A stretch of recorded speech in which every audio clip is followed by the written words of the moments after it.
Is Canada becoming a nation of renters? Not because people want to rent, but because owning a home is drifting further and further out of reach. And the crazy part, the housing numbers right now are actually confusing a lot of people, because the headlines say we have tons of housing supply. In the Greater Toronto Area alone, there are over 20,000 unsold new units sitting on the market. Sounds like a housing surplus, right? Not exactly, because most of those units are tiny little 400, 500 square foot condos, shoebox apartments.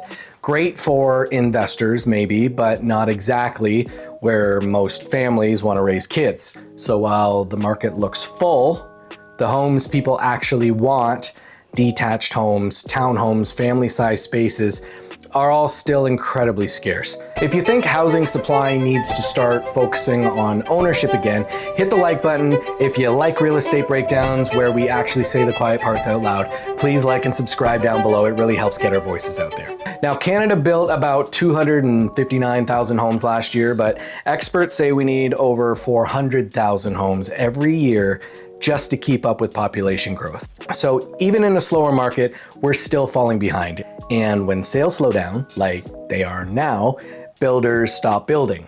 Housing starts already dropped by 15%, which means fewer homes will be ready 3 to 5 years from now. But here's the shift almost nobody's talking about. Governments have made it much easier to build rentals than homes people actually buy.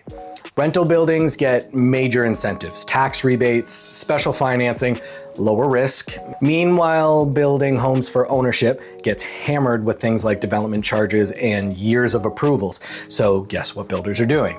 They're building rentals. But here's where the story gets even bigger. Small developers struggle, but the big money doesn't disappear, it moves in. Large institutional investors, pension funds, real estate trusts, and global investment firms have billions of dollars to deploy. They don't need mortgage approvals. They don't care if rates move 0.5%. They're playing a 20-year game. So when smaller builders pause projects, these large investors step in and fund massive rental buildings instead. From a business perspective, it's brilliant. One building, 300 units, that's 300 rent payments every single month for decades. But here's the long-term consequences most people don't think about. Every time a building gets constructed as a rental instead of ownership housing, that's hundreds of homes that will never be available for Canadians to buy. They become permanent rental inventory, and slowly, quietly, more and more housing ends up owned by large institutions instead of individual families. Homeownership in Canada has already dropped from about 69% down to around 66%. Now, that might not sound like a huge change, but trends like this compound over time, because housing used to be the way families built wealth. Now, increasingly, it's becoming the way institutions collect it. And that leads to a serious question.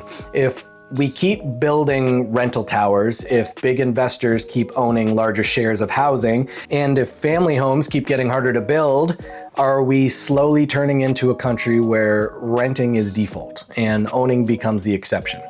Maybe not tomorrow, maybe not even 5 years from now, but 10, 15 years down the road, if we don't start building the right kind of housing again, the Canadian dream might not be buying a home, it might just be finding a decent place to rent.